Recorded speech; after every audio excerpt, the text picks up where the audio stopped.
Ramasamy, Hindustan news உதவி ஆசிரியர். இது Suma, American Herald India reporter. ஆச்சரியமா இருக்க. நீங்க நினைக்கிறது கரெக்ட். இந்த சாமியாரை பத்தின உண்மையான விவரங்கள் எல்லாம் தெரிஞ்சுக்கிறதுக்காக இவருடைய நிர்வாகியா நான் நடிக்கிறேன். சாமியாரோட பக்தையா நான் நடிக்கிறேன். ரிஷி மூலம் நதி மூலம் பார்க்க கூடாதுன்னு சொல்லுவாங்க. நீங்க ரிஷி மூலத்தையே ஆராய வந்திருக்கீங்க. எதுவா இருந்தாலும் ஆராய்ச்சி செய்து உண்மையை வெளியிடுறது தானே பத்திரிகையாளருடைய தர்மம். இப்ப உலகத்துல அந்த தர்மம் தான் நடக்குதா? பத்திரிகையில வெளியாகிறதுலாம் உண்மைதான் உன்னால சத்தியம் பண்ண முடியுமா? மத்தவங்களை பத்தி எனக்கு தெரியாது. ஆனா என் மனசுக்கு உண்மையில படுறதான் இது வரைக்கும் நான் எழுதியிருக்கேன். இனிமேல் எழுதும். இல்ல, இனிமே நான் சொன்னபடிதான் நீ எழுதணும். நீயும் தான். நீங்க உயிரோட இருக்கணும்னா என்ன பத்தி ஒரு வருஷத்துக்கு புகழ்ந்து எழுதணும். அப்படி எழுதுனா பணம் பொருள் பரிசா கிடைக்கும். இங்க இருந்து விடுதலையும் கிடைக்கும். முடிச்சிட்டியா? ஓம் சாந்தி சொல்றத நீ என்ன எங்களுக்கு விடுதலை கொடுக்கறது? நீ ஏன் போலி சாமியா? நீ சின்ன போலி. நீ பெருசா கண்டுபிடிச்சிட்ட. நீ ஒரு உலகம் தெரியாத ஆளியா. இப்ப நாட்டுல போலி சாமியார், போலி பணக்காரன், போலி அரசியல்வாதி, போலி வியாபாரிகள் தான் இருக்கிறாங்க. நீங்களும் சாமியார் சொன்ன மாதிரி போலி எழுத்தாளர்களா மாறிட்டா கை நிறைய பணம் கிடைக்கும், புகழும் கிடைக்கும். நல்ல தத்துவம். உங்களை மாதிரி இன்னும் 10 பேர் இருந்து தான் நாடு உருப்பட்டு உங்களோட போக்கத்தை பசங்களா இவாம போலாம். எங்க உயிருக்கு ஏதாவது ஆபத்து வந்தது ஜாக்கிரதை. இங்க பத்திரிகை பெரிய பத்திரிகை, அவங்களே எங்களுக்கு என்ன ஆச்சுன்னு தேடி வருவாங்க. உங்களை சும்மா விட மாட்டாங்க. அவங்களை எப்படி சமாளிக்கணுங்கிறது எனக்கு தெரியும். உங்களை எப்படி வழிக்கு கொண்டு வரணுங்கிறது எனக்கு தெரியும். சிஷ்யா கவனி. இவங்க 2 பேரும் இறங்கிட்டு போங்க. அண்ணு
இந்தாப்பா, நீங்க ஒழுங்கா போய் சேரணும்னா நான் சொல்ற மாதிரி எழுதுங்க.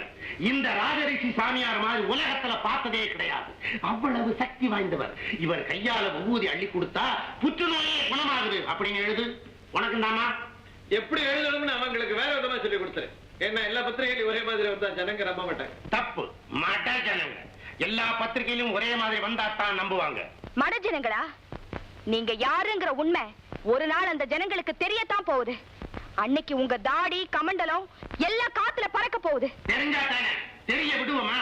சரி சரி, வெட்டி பேத்திய பேப்பர் பேனா இருக்கு, உட்காந்து கடகடன்னு எழுதுங்க.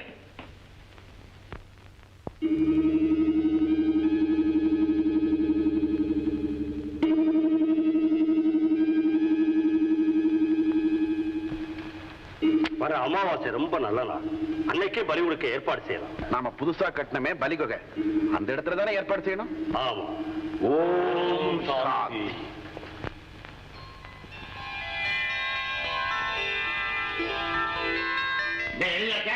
சாமியாரை பத்தி எழுதுறதுன்னா என்ன கசக்குதா? சும்மா பொழந்து கட்டிருக்கோம். படி படி. இந்த உலகத்தில் எத்தனையோ அவதார புருஷர்கள் தோன்றி இருக்கிறார். அடுத்தது நான் சொல்லட்டா? அப்பேற்பட்ட அவதார புருஷர்கள் இல்ல, இந்த ராஜரிஷி ஒரு பெரிய அவதார புருஷன். அப்படித்தான் எழுதிருக்கிறீங்க. படிக்கும் போது குறுக்க பேசக்கூடாது. சரி, மேல படி.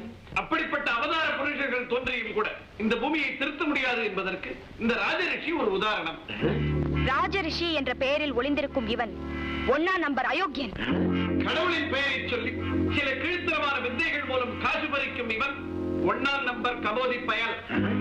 ஆனந்தரசம் என்ற பெயரில் ஒரு விசேஷமான போதைப் பொருளை கலந்து கொடுத்து தன்னை நாடி வரும் பக்தர்களை முட்டாள்களாக்கி அவர்களுடைய சொத்துக்களை எழுதி வாங்கிக் கொள்ளும் மோசக்காரர். தனக்கு விசேஷமான சக்திகள் வேண்டும் என்பதற்காக நரபலி கொடுக்கும் கொலைகாரன் இவன். போன நிறுத்து. இனிமேதான் முக்கியமான விஷயம். ஆரம்பத்திலேயே சுயரூபத்தை காட்ட வேணாம்னு இறக்கம் காமிச்சது ஏன் தப்பு? மாறிமுத்து, இவங்களை கவனிங்க.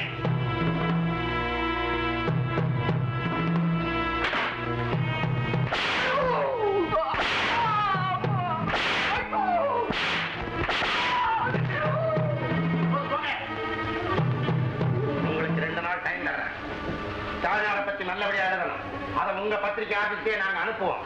இல்ல உங்க 2 பேரையும் நரபலி கொடுத்துருவோம். அதை யாரையும் நிரூபிக்க முடியாது.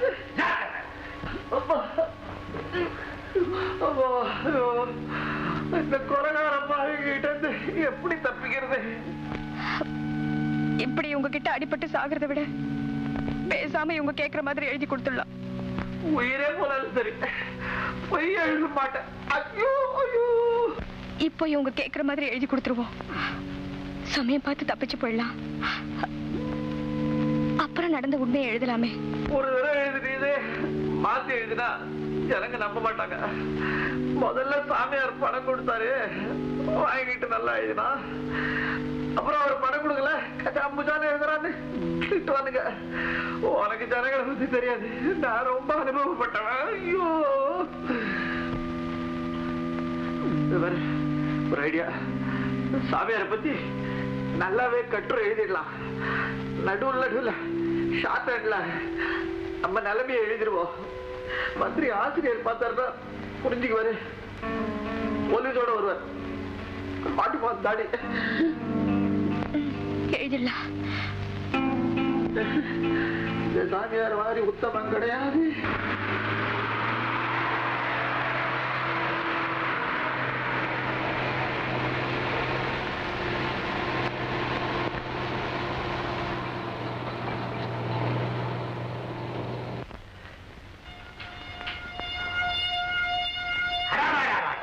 ரொம்ப பிரமாதம். இதுவரைக்கும் சாமியாரை பத்தி யாருமே இப்படி போந்து எழுதுனதே இல்லை. இது என்ன இடையிடையே கோழி இந்த மாதிரி கோடு கழிச்சிருக்கு? அது அவசரத்துல எழுதும்போது கொஞ்சம் கிறுக்கல் வந்துருது. அது இருந்தாலும் பரவாயில்ல. இந்த கவர்ல வச்சு அட்ரஸ் எழுதுங்க, இன்னைக்கே போஸ்ட் பண்ணிடுறேன்.